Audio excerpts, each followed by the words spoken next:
While the world is celebrating the early hours of the year 2019, people in Sudan are venting their anger over what they call a bleak economic situation, saying they are paying a hefty price for that.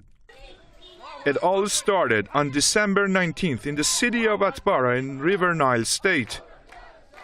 What began as a response to the government's measure to raise the price of bread has now become a full-blown uprising against President Omar al-Bashir. Demonstrators are calling for an end to 25 years of him in office.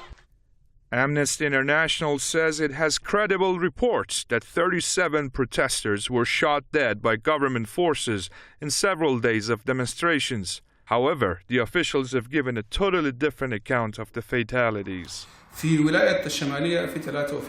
the northern province, there have been 3 mortalities. In River Nile province, 5 mortalities. 6 in Gataref and 3 at the White Nile, and 2 security members were killed in these protests. The total is 19 deaths.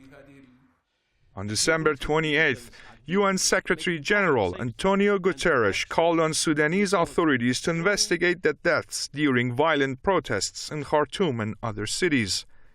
The concern expressed by the UN chief prompted Bashir to urge security forces not to use excessive force against the protesters. We are fully satisfied with the performance of the police in this country. It is a duty of the state to maintain security without abuse and to implement internal security principles using the least possible force. The purpose is not to kill the people, but the ultimate goal is to maintain the security and stability for the citizens. Bashir's request did not seem to go a long way in calming the poverty-stricken demonstrators.